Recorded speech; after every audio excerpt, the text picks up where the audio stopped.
와, 이거 너무 대단하신 것 같은데, 아, 이게 진짜 뭐 이 정도면 뭐 학부모님들도 거의 뭐 교원생님 말씀이라 그러면 뭐 그냥 꿈뻑할 것 같아요. 예, 굉장히 이제 학부모님들도 학교에 대한 만족감이 높으세요. 그렇다고 저희 학교가 민원이 아예 없거나 그러진 않아요. 그 사람이 사는 곳에는 결국에는 이제 관계 때문에 아이들 간의 다툼이 있기도 하고 뭐 학폭이 생길 수도 있고 하지만 대부분의 학부모님들은 굉장히 만족도가 높으시고 그다음에 저도 아침에 이제 주먹 인사하면서 맨날 만나시는 분들도 많고 그리고 저는 약간 뭐 학부모님들 언제든지 오셔라 그리고 학부모 언제든지 오셔라 주먹 막 딱 끼고 언제든지 오셔라 이런 분위기 그렇죠. 주먹 꽉 끼고 악성민원의 강력 대응 강력 대응 여기 옆에 써 있고 옆에 주먹 언제든지 들고 오셔라. 언제든지 오셔라 등치는 이러신데 막 강력 대응. 근데 또 학부모님들이 요구하는 것은 제가 예를 들어 회의해갖고 뭔가 페이퍼를 주시거나 이렇게 하잖아요.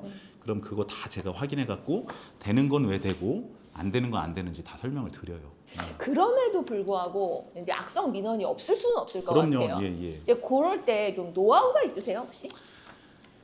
사실은 악성 민원에 대해서는 답이 없어요. 답이 없지만 그래도 그 출발선상에서 그게 악성 민원으로 가지 않은 초기 단계에 개입하는 게 굉장히 중요합니다. 그러니까 빨리 개입해야 되겠네요. 예, 그러니까 그래서 예를 들어 신규 선생님들 네. 같은 경우에는 혹시 화난 학부모님 만나면 어떠실 것 같아요? 도망가야죠. 그러니까 제가 예전에 뭐 장관님하고 간담회에선가 이렇게 말씀드린 게 있어요. 선생님들은 정말 바르게 자랐고 누구에게 혼나보지 않았고, 그렇죠. 네, 그렇죠. 바르게 부모님이 시키는 대로 해갖고 맞아요. 자란 초식 동물이에요.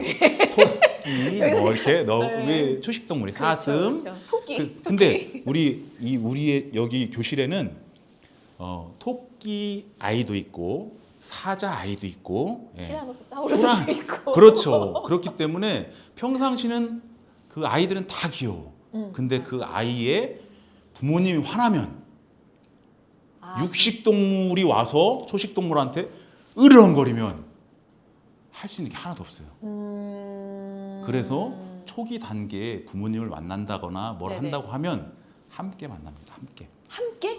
무조건이요? 거의 대부분 뭔가 그 아까 처음에 말씀드린 것처럼 그냥 이렇게 단순히 처리할 수 있는 게 아니면 누군가를 만나면 같이 왜냐하면 선생님 같이요?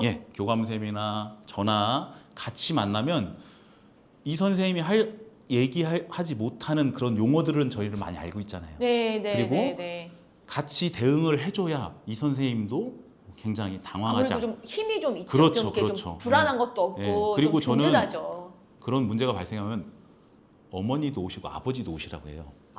왜냐하면 아. 그런 경우가 있어요. 어머니가 얘기하고 가갖고 집에 가서 우리 애 아빠는 뭐 애 아빠가 화났다. 얼마나 이렇게 한 줄 아느냐. 그럼 저는 같이 오시라고 해요. 같이 오시고 이 상담하는 게 이 아이를 처벌하거나 뭐 이렇게 하기 위한 게 아니라 교육적으로 뭔가 얘를 지원하기 위한 방안이다. 이렇게 얘기를 하면 거기 이제 악성 민원까지 가기 전 단계에서 많이 마무리가 되죠. 그리고 이제 단순한 민원은 단순히 뭐 이렇게 와갖고 하시는 말씀들을 보면 그분들은 아까 노하우 말씀하셨잖아요. 이게 약간 비슷하더라고요. 집에서 집사람이 저한테 뭔가를 막 얘기를 해요. 그럼 남자들은 대부분 무슨 생각을 해야 되냐면 무조건 잘못했다 그래요. 아니요. 무슨 얘기를 막 얘기하면 남자들은 여기 뭐 남자분들 결혼하신 분들 계시지만 해결을 해줘야 되겠다는 생각이 엄청 강해가지고 뭔가 해결을 하려고 막 해요. 이 유부남들 어쩔 거야. 그거 뭐 내가 얘기하면 근데 그 사모님도 그러고 막 나중에 화를 내. 들어달라는 거거든. 그렇죠.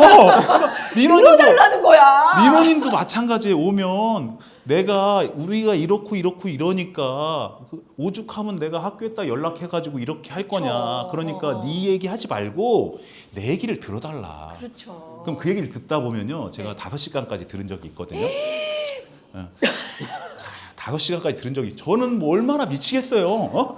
하지만 그 5시간 안에 다 있어요. 그 드라마처럼 발단, 전개, 위기, 결말이 있고 나중에는 같은 얘기 이제 한 1시간 반 정도 하시면 목말라 하시면 제가 이제 음료수 갖다 드리고 그렇죠. 뭐 이렇게 하면 다시 이제 레파토리가 2번 정도 돌아가면 아유 제가 여기 와서 이럴 건 아닌데 스스로. 저도 생각해 보면 스스로. 저도 생각해 보면 이건 너무한 것 같습니다. 제 말 들어주셔서 감사합니다. 그러면 이제 저는 한 게 없어 사실은. 5시간 버틴 거밖에 없어. 그렇지. 그런데 가시면서는 다 이렇게 공손하게 감사합니다. 아유 교장 선생님 제 말 들어주셔서 감사합니다. 우리 아이 잘 부탁드립니다. 그러면 제가 가실 때 뭐라고 얘기하냐면 다음에 또 오세요. 그런 일 있으면. 근데 안 오셔요. 말하는 사람도 4시간 5시간 말하기 쉽지 않아요. 예. 해보셔서 알잖아요. 예. 야 노하우니까 자 받아 적어. 그래서 힘드시겠네요. 이 말 막 이렇게 추임새만 그렇죠. 좀 아니 넣어줘요. 눈 아이 컨택. 아이 컨택. 그다음에 그다음에 추임새. 예. 그리고 이제 멘탈. 멘탈. 버틸 수 있는 멘탈. 근데 이거는 학부모뿐만 아니라 교직원도 마찬가지예요. 이게 이제 갈등 사례가 요즘에는 학교 안에서 그 학부모와의 갈등 사례도 있지만 교직원 간 선생님들끼리. 갈등 사례, 행정실과의 갈등 사례, 교육 국무직과의 갈등 사례가 있어요. 네네. 그분들도 둘 다 못하겠다 이렇게 하면 답이 안 나오거든요. 네네. 그럼 이제 들어줘야죠. 들어주고 이제 황희정승 전법으로 어. 내 말도 옳다. 그렇구나. 아유 들어보니까 선생님 말도 벌써 이게 오르시네요. 뭐냐면 공감과 경청. 공감과 경청을 하면 이제 문제의 제가 보기에 한 80%들은 되게 해결이 되더라고요. 그리고 이제 정말 민감한 사항은 즉답하시면 안 돼요.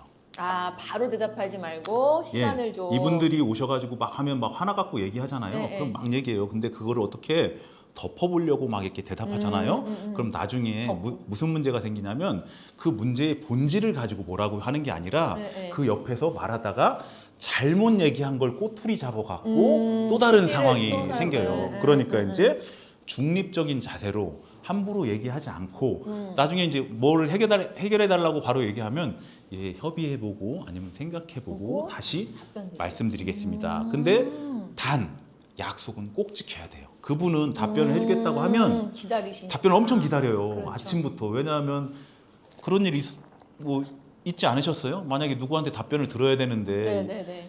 교장실에서 얘기했지만 집에 가서 이제 자기 전에 곱씹으면서 그죠. 오늘 있었던 일을 다시 한번 그죠. 복기합니다 하면서 이 사람이 어떤 대답을 할까를 계속 생각하면서 그것만 계속 꽂혀 이 사람이 꽂히는 상황이 있어요. 맞아요. 그럼 이제 그럴 때 나도 최대한 빨리 그거에 대한 답을 주어야 2차 민원, 3차 민원을 할 수도 있지.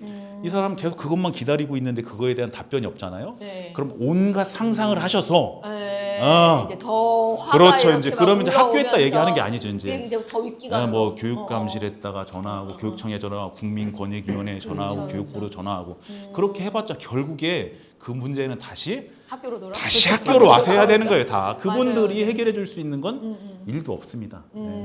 그래서 이제 그런 역할 지금 말씀해 주신 그런 역할에 대해서 엄청난 노하우네요. 5시간을 버티면 된다.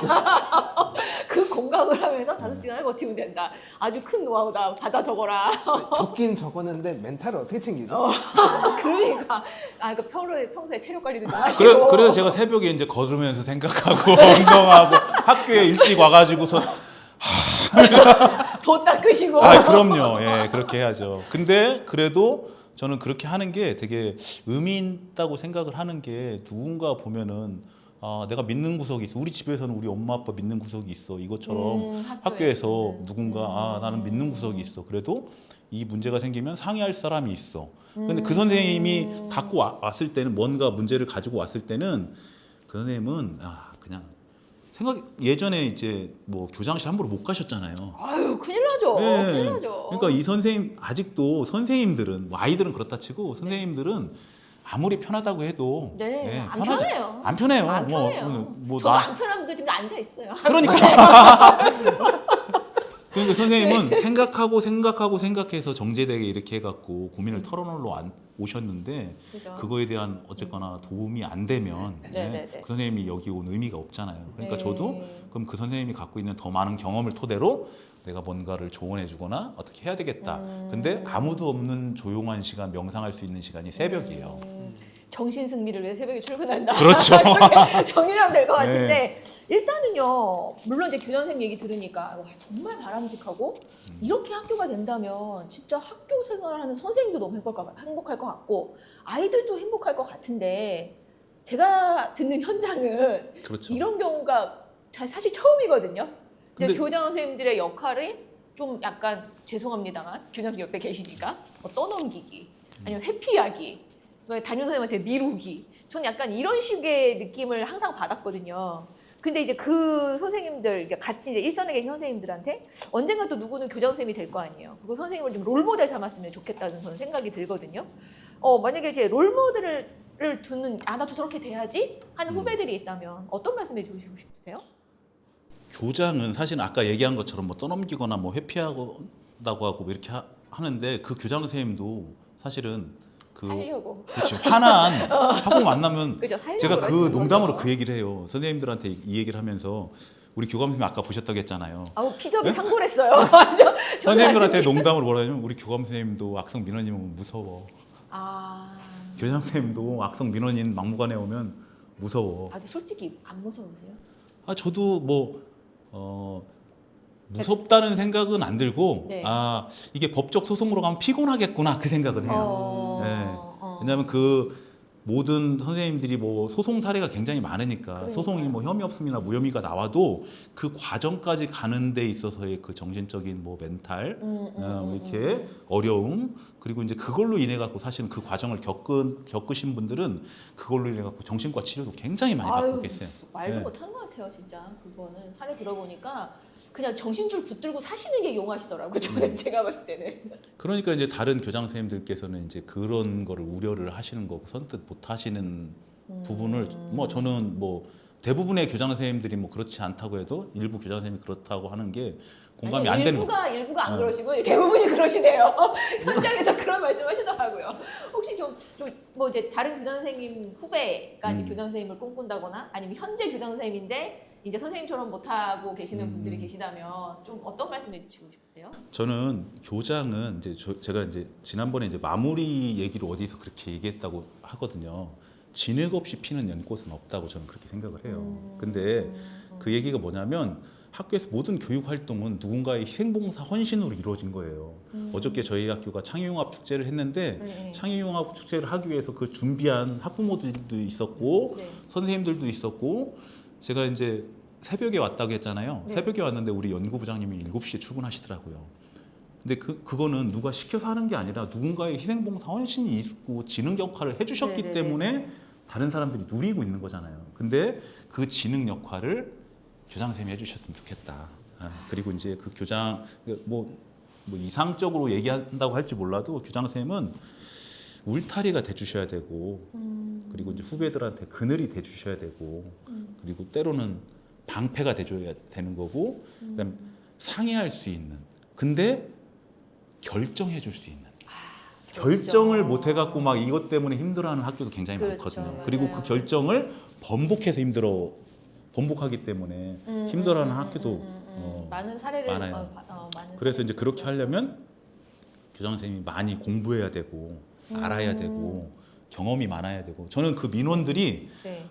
민원이 와가지고 막 이렇게 막 힘들다 뭐 그것도 있지만 나에게 또 새로운 또 경험거리를 주는구나 저는 그렇게 생각해요 진짜. 넘사벽 멘탈. 그리고 이제 조금 어려운 경험은 제가 정리를 해요. 그냥 뭐 사례로 뭐 딴 데 갖고 얘기하거나 강의할 때 이렇게 네네. 굉장히 좋은 소재거리가 될 수 있기 때문에. 모험심이 강하다고 해드려야 될까요? 네. 그러니까 너무 무모한 거야 그냥. 약간 그렇죠. 그런 면에 있어서는 스트레스 지수 관리를 잘하는 거죠. 어떻게 보면. 야, 근데 제가 이제 학교를 갔잖아 우리가. 네. 근데 진짜 너무 제가 개인적으로 이거 연출 아니야? 했던 부분이 뭐였냐면 애들이 선생님한테 와가지고 막 안기고 매달리고 뭐 이런 거 보면서 시켰나 애들 혹시 오전에 훈련을 시켰나 그런 거가 너무 감동적이었고 또 특히 버려질 만한 외부 공간이었는데 그걸 텃밭을 만드셨더라고요. 예. 거기 갔는데도 애들이 뭐 자연스럽게 선생님 이거 보세요 하면서 감자 캔 거 막 보여주고 막 이러는 거 보니까 여기가 진짜 학교야. 그래서 제가 여기 사립 아니죠? 제가 이렇게 여쭤봤는데 아니 어떻게 그렇게 학교를 만드시는 생각을 했는지, 그리고 교장 선생님을 지금 그렇게 하시면 되게 보람 있을 것 같거든요. 애들이 와서 막 안기고 막 이러면 엄청 보람 있으실 것 같은데. 저는 이제 선생님들이나 아이들을 대할 때 그 아이들이나 선생님을 n분의 1로 보지 않습니다. 그 얘기는 뭐냐면요. 저희 학교에 이제 교직원들이 한 60여 분 되는데 그 60여 분을 저하고의 관계는 1대1로 맺어야 되는 거예요. 근데 예를 들어 학교에서도 마찬가지예요. 한 교실에 20명의 아이가 있는데 네. 선생님 바쁘시잖아요. 네. 근데 이 아이를 관계 형성을 내가 바쁜 시간 안에 20분의 1을 사용하는 아이야 이렇게 생각하면 그 아이하고 관계 형성이 안 돼요. 그러니까 그 아이 하나하나에 대해서 얘하고 나하고는 1대1의 관계 형성이 돼야 되는 거야. 그렇기 때문에 제가 기록하고 그렇기 때문에 그거에 대해서 아이들한테 코멘트 해주고 그러니까 그 아이들이 편할 때 아무 때나 이제 뭐 이렇게 공 올라갔어요 뭐 하면 교장실로 와요. 왜냐면 이 아이들이 굉장히 똑똑해요.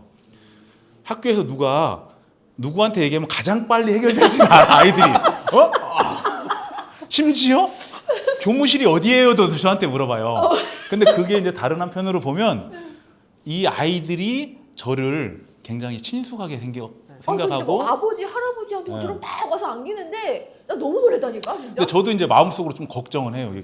얘가 이렇게 하면 괜히 그러니까 남자아이들은 상관이 없는데 여학생들 이제 고학년은 안 오죠 당연히. 이제 저학년이 오면 얘랑 나랑 신체 접촉하면 안 되는데. 너무 슬프다 이거는. 진짜 너무 슬프다. 그게 이제 그 얘기한 게 현실이니까. 그러지만 그렇게 내가 밀어내지 않고 그 아이를 받아주는 게 아까 말씀드린 것처럼 교육기관이기 때문에 서로 1대1의 감정을 나누는 곳이 그래서 나에서 우리로 태어나는 곳 아이들이 제일 가장 먼저 접하는 곳이 학교잖아요. 그렇기 때문에 거기서 뭔가 뭐 남을 배려하기도 하고 우리라는 공동체를 형성하기도 하고 사회성이 형성되는 곳이 사실은 학교니까 맞아요. 거기서 존중받고 자란 아이가 남을 존중할 줄 알고 사랑받아 본 아이가 남을 사랑할 줄 알거든요. 그러니까 저희 학교 뭐 참샘의 아이들은 많이 사랑을 받았으면 좋겠어요. 저한테도 그렇고 선생님들한테도 그렇고 그렇기 때문에 또 사랑받고 그렇게 자라기 위해서는 자연환경도 이렇게 텃밭에서 멋대고 체험을 많이 해봐야 그런 게 된다 해서 저희는 교육과정이 체험이 굉장히 많아요. 그래서 저 진짜 이거는 정말 물어보고 싶지 않은데 왜냐하면 사람들이 너무 현실성 떨어진다 그럴 것 같아가지고 이게 무슨 실화냐고 할 것 같아서 요즘 또 공부하고 계신 게 있다고 또 요즘에 또 법전을 또 예. 너무 힘들어요. 네. 이게 무슨 얘기예요? 이제 법으로 가시는 거예요? 그게 아니라 이제 정말 이렇게 선생님들이 최악의 상황으로 갔을 때는 제가 이제 여기 교장이기도 하고 교원단체장이기도 하기 때문에 그 법률적 자문을 굉장히 많이 구하세요. 근데 이제 제가 이런 말씀 드려도 될런지 모르겠는데 일반 변호사님들하고 상의를 이렇게 그 선생님들이 하시면 이제 현장을 모르니까 그렇죠. 잘 알지 못하니까 디테일한 거에 대해서는 이렇게 말씀을 못 하시고 그리고 이제 이게 약간 공감대가 형성도 안 될 것 같고 그런 상황들이 많은데 저는 이제 어떤 상황을 얘기하면 그게 상황이 어떤 상황일지 충분히 알잖아요. 그려지죠. 그리고 또 아까 얘기한 것처럼 약간 특이민원 좋아한다고 했잖아요. 좋아한다고 가져갑시다. 그렇죠. 그 원동대 민원 다 일로 오니까요. 특이민원은 겁내하지 않는다. 그렇지. 특이민원이 있으면 그게 또 하나의 사례가 되는데 그걸 가지고 나중에 채용 단계로 갔을 때 근데 결국에 판단은 법원에서 하잖아요. 뭐 아동학대법이라든지 요즘에 선생님들이 굉장히 많이 하는 아동학대법이라든지 뭐 여러 가지 이제 학폭법이라든지 이런 법들을 제가 잘 알아야 이 선생님들한테 조언을 해줄 수 있겠더라고요. 그래서 이제 그런 민감한 부분들에 대해서는 제가 알아요. 뭐 몇 항 몇 조 그리고 또 학부모님들이 와갖고 정말 세게 얘기할 때는 아까 강력 대응할 때는 저도 이제 법정 용어로 얘기를 합니다. 지금 이렇게 하시는 게 공무집행 방해도 될 수 있고요, 모욕도 될 수 있고 정보통신보호법에 의해서 뭐가 될 수도 있고 이렇게 얘기하면 갑자기 태도가 그냥 태도가 이 사람 그런 건 아니고요. 그렇죠. 이 사람 앞에서는 함부로 그렇게 하면 안 되겠다. 이게 요즘에 어쩔 수 없는 현실인 것 같아요. 와, 이렇게 노력을 하시니 학교가 진짜 울타리가 되어주고 선생님들한테는 존경받고 아이들한테는 사랑받는 게 아닐까 싶. 아휴, 제가 근데 좀 걱정이 되긴 해요. 괜히 이렇게 얘기했다가 막 너 때문에 교장들 다 힘들어지는 거 아니야? 막 이렇게 아니요. 그게 노력하는 모습이 AI 같긴 한데요. 그래도 우리가 가야 될 방향성 오늘 제시해 주시는 것 같아서 너무 감사하고 마음이 좀 따뜻해지지 않나요? 마음은 따뜻한데 왠지 좀 불편한 느낌? 왜 네가 불편해? 너 교장 선생님도 아닌데. 아니 교장 선생님은 아닌데 왠지 좀 질타받아야 될 것 같은 느낌. 나 스스로에 대해서. 아는구나. 알면 됐어. 알면 됐어. 자 마지막으로 자 어떻게 학교 현장이 변했으면 좋겠는지 좀 저는 학교라는 교육기관이 네. 정말 뭐 선생님도 그렇고 뭐 직원들도 그렇고 부모님도 그렇고 뭐 학생들도 그렇고 모두가 성장하는 공간이 됐으면 좋겠어요. 그러니까 학교 교육에서 뭔가 지향점을 찾고 학생들이 꿈을 키우는 공간이잖아요.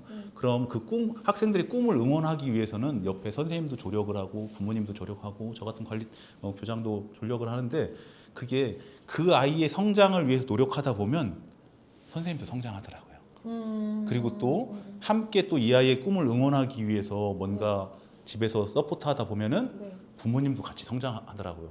1학년 학부모님들 보시면 제가 1학년 선생님들한테 그런 말씀을 드려요. 1학년 학부모님들은 1학년이다. 그러니까 구체적으로 말씀드리고 피드백도 구체적으로 해드려라.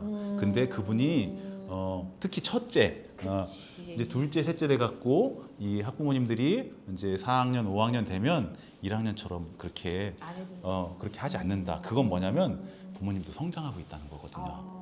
그죠? 우리 선생님들도 뭔가 보호받고 있다는 느낌을 받으면서 정말 우리가 정말 본질적으로 해야 될 게 뭐냐 저는 그렇게 생각을 해요. 학교의 모든 교육 활동의 중심은 학생 때문에 있는 겁니다. 그러니까 이게 교육 활동이 학생을 위한 것인지 학생이 원하는 것인지를 먼저 봐야 되고 근데 거기서 간과하지 말아야 될 게 하나 더 있어요. 뭐냐면 이 교육 활동이 교육적인 것인가. 애가 좋아한다고만 해갖고 할 수는 없잖아요. 그렇죠. 네? 그러니까 정말 이게 교육적인 건가에 대한 판단은 선생님들이 해주셔야 돼요. 그래야 이 아이도 그걸 보면서 내가 원하지만 그거에 이게 교육적인 건가? 그리고 그 아이도 성장하는 거거든요. 그래서 아이를 중심으로 우리 모두가 성장하는 곳이 돼야 저는 학교라고 생각하고요. 그렇게 하기 위해서는 지금 그 사람들끼리 연대하고 지지하고 믿어주고 응원해주고 꿈을 이루는 곳 그리고 누군가의 모델링이 되는 곳이 돼야 된다고 저는 생각을 해요. 없어도 그렇게 해야 되는데 미안하다 반성한다 내가. 너한테 이제 저를 성장시키기 위해서 야단을 치지 말고 이제 지지하고 응원하고 사랑해줘야 되겠다. 좀 많이 받을 수 있는 거예요? 이제 잘할 수 있을 것 같아. 자 오늘 너무 얘기가 너무 아름답고 훈훈해서 야 이거 정말 마치기가 너무 아쉽습니다. 이게 이상이라고 생각이 들거든요. 사실 이상인 것 같아요. 그렇지 않아? 이상적인 학교기. 아주 이상적인 학교인데 모든 대한민국의 학교가 이렇게 이상적인 학교가 되었으면 진짜 좋겠어요. 저는 여기서 감히 말씀드리지만 이건 이상적인 학교가 아니에요. 원래 학교의 모습은 이래야 됩니다. 수정하겠습니다. 원래 학교의 모습을 찾아갈 수 있기를 희망을 하면서 이렇게 알려야 되는 이야기는요. 좀 안 좋은 소식도 있지만 이렇게 아름다운 이야기 우리가 또 정말 학교 현장에서 이렇게 알아야 되는 이야기를 나누는 곳입니다. 자 오늘 여기까지 하도록 하겠습니다. 선생님 너무 감사합니다. 예, 수고하셨습니다. 감사합니다.